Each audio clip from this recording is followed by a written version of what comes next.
Right, 47 degrees in Adelaide today, while Hobart S sitting pretty at 18. Yeah, you heard that right.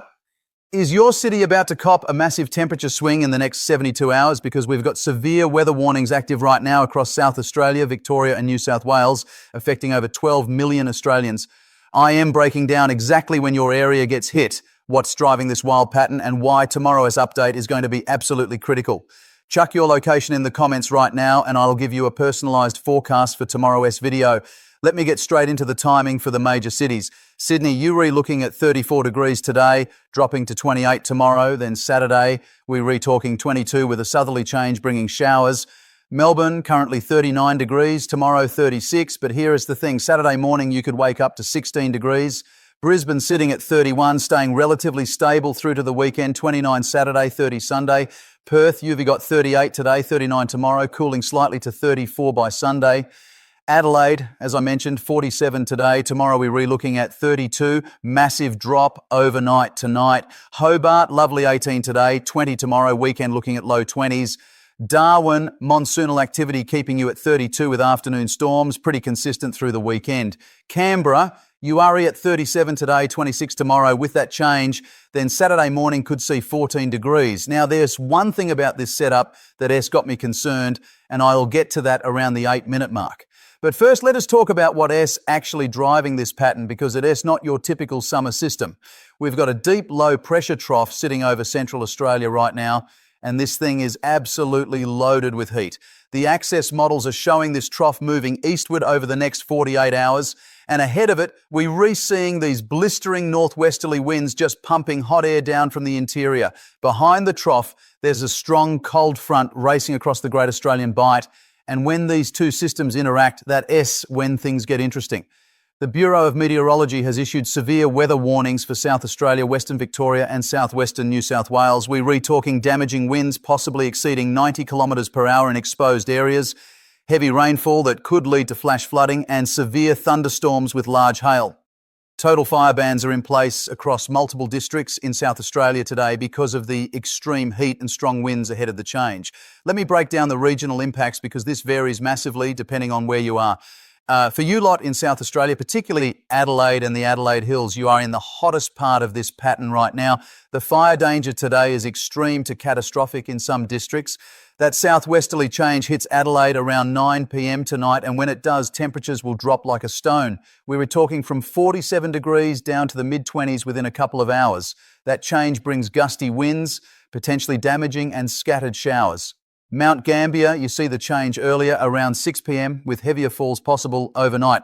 Victoria, you are next in line. Melbourne and Geelong, the change arrives early hours Friday morning around 3 to 5 a.m. Temperatures tomorrow will struggle to reach the mid-20s even though you all start warm.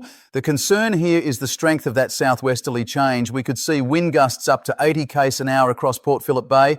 So if you've got boats moored, definitely check your lines. Ballarat and Bendigo, you are looking at the change mid-morning Friday, temperatures dropping from the mid-30s to low 20s. Shepparton in the northeast, you might stay warm a bit longer, change arriving late Friday afternoon. New South Wales, this is where the models are showing a bit of uncertainty and I'll explain why in a moment. Sydney and the coast, you are looking at that southerly buster arriving Saturday morning. Currently Access is putting that around 8 a.m. Saturday, but the European model reckons it could be as late as 2 p.m. This 6-hour difference changes everything for Saturday plans. If you're heading to the beach Saturday morning, you need to check back tomorrow because we'll have a better idea once tonight S-model runs come through. Newcastle and Wollongong follow a similar timeline to Sydney. Canberra and the southern tablelands, you are getting that change Friday afternoon, bringing a sharp temperature drop and possible showers.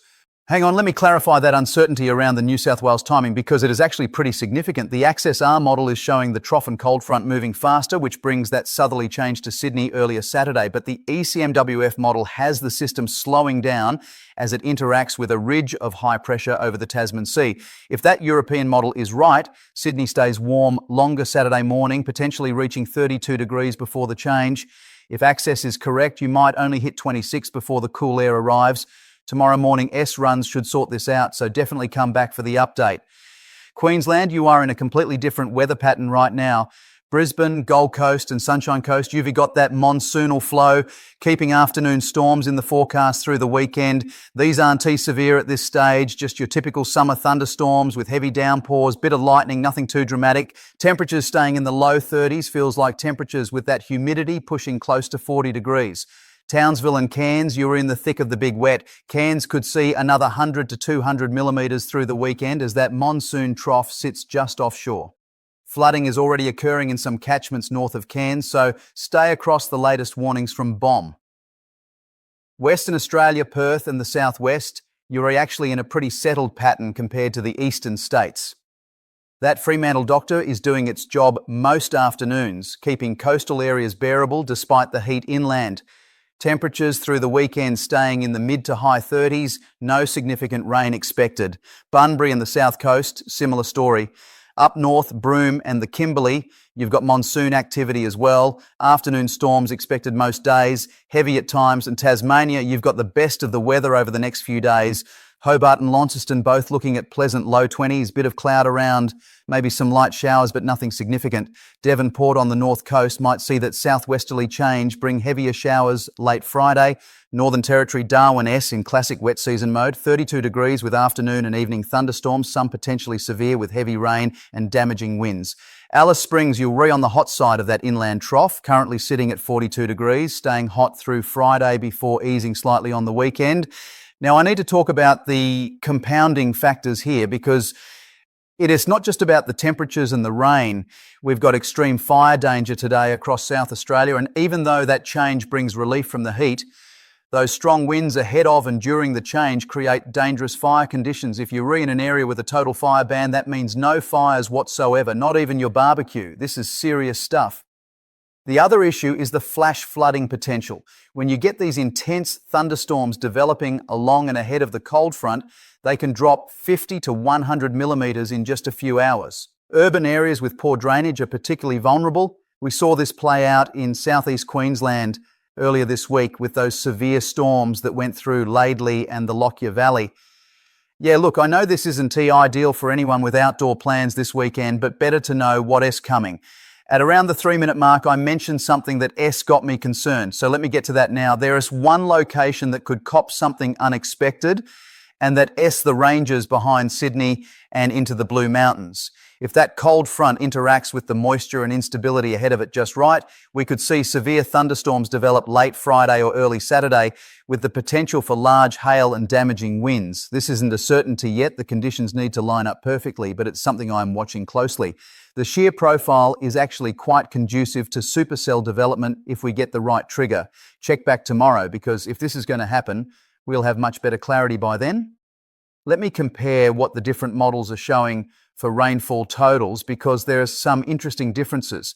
For Melbourne and Western Victoria, Access is showing 20 to 40 millimetres from Friday through Sunday, mostly falling Friday and Friday night. The GFS model is a bit drier, showing 15 to 30 millimetres. For Sydney and the coast, Access has 10 to 25 millimetres, mainly Saturday, while ECMWF is showing 5 to 15 millimetres. These differences matter because they affect flooding potential and how quickly that cool change settles in. Actually, I should be more specific about those thunderstorm risks because they vary quite a bit across the regions. Southeast Queensland, your storm risk is moderate through the weekend, mainly afternoon and evening activity. Not expecting severe storms, but heavy downpours are likely. For northern New South Wales, particularly around Coffs Harbour and Port Macquarie, there's a low to moderate chance of severe storms Saturday afternoon as that trough moves through. For Victoria and South Australia, the main severe weather risk is Friday, particularly the morning and early afternoon as that front pushes through. If there's one thing to remember from this forecast, it's that this change is bringing a massive temperature swing in a very short time frame. If you are in South Australia or Victoria, we are talking temperature drops of 15 to 25 degrees within hours. That kind of rapid change can catch people out, especially if you've got outdoor events planned or you're reworking outside. Make sure you've got layers ready, because that shift from extreme heat to much cooler conditions happens fast. For regional areas, Wagga Wagga and Dubbo in New South Wales, you're re-looking at 39 and 38 today, respectively, both dropping to mid-20s Saturday when that change pushes through. Broken Hill staying hotter longer on the western edge, 43 today. Whyalla and Port Augusta in South Australia dealing with extreme heat today, mid to high 40s. Change tonight bringing sharp drops and strong winds. Mount Gambier sees the change first with heavier rainfall possible, 30 to 60 millimetres. Toowoomba and Rockhampton in Queensland, typical summer storm pattern, high 20s to low 30s, humid. Geraldton and Kalgoorlie in WA staying hot and dry through the weekend. Now, there's a couple of things developing in the tropics that I am keeping an eye on for next week. We've got a monsoon trough across the top end and Gulf showing favourable conditions for tropical cyclone development. Sea surface temperatures are 30 to 31 degrees, upper level shear currently moderate but could change. Not saying we're definitely getting a cyclone, but the ingredients are coming together. Check back Monday for an update on that. The medium range outlook, and this is looking about 5 to 8 days out, so take it with a pinch of salt, is showing another potential heat surge for the interior and eastern Australia late next week. The models are indicating another inland trough developing, possibly bringing another round of hot northwesterly winds. But that S still a long way off, and there is huge uncertainty around the timing and intensity. We'll have a much better handle on that early next week. If you haven't already, chuck your location in the comments. I am reading through them every day and trying to give more specific info for areas that people are asking about. If you're in a regional area that doesn't get mentioned much in forecasts, definitely let me know, because I want to make sure you're getting the information you need. The extended outlook for next weekend is pretty uncertain at this stage. We could be looking at another hot and dry period, or we might see another front bringing relief. The long-range models are showing some disagreement, which tells me we are in one of those transitional patterns where things could go a few different ways. The Indian Ocean dipole is in a neutral phase right now, and we are coming out of a La Nina pattern. So we are in that transition period where the typical drivers aren't as strong. This makes forecasting beyond 5 days pretty tricky. Bit of a rough trot for South Australia and Victoria with this heat today, but that change is coming and it'll bring relief. Just be prepared for those strong winds as the change moves through. For New South Wales, Saturday is the day to watch, and as I've said, we'll have better clarity on that timing tomorrow. Queensland, you are just dealing with typical summer storm activity, nothing out of the ordinary for this time of year. WA, you are in a stable pattern, hot but dry. Tasmania, you've got it pretty good right now. Northern Territory, wet season continues as expected. One more thing on the fire danger, because this is critical. Even after the cool change moves through, some areas will still have elevated fire danger on Saturday due to the dry fuels and gusty winds. Don T assume that just because it is cooler, the fire risk is gone. Stay across the latest warnings and fire danger ratings for your area. Right, let me give you the brief recap. Extreme heat today for South Australia and inland areas. Cold front bringing a sharp change and strong winds as it sweeps across southern and eastern Australia Friday and Saturday. Temperature drops of 15 to 25 degrees in many areas. Severe thunderstorm risk along and ahead of the front. Queensland continuing typical summer storm pattern. Tropics showing signs of possible development next week. Next week looking like another potential heat surge, but still uncertain. Look, forecasts at this time of year can change pretty quickly, especially with these dynamic systems moving through. What I am showing you is based on the latest model runs, but tomorrow we'll have updated information that LOL give us better clarity, particularly on that New South Wales timing and the thunderstorm potential. Tomorrow S video, I'll have an update on how tonight S model runs have resolved that uncertainty around the southerly change timing for Sydney. I'll also have more detail on that potential tropical development in the Gulf. And if you've put your location in the comments, I will try to give you some specific info for your area.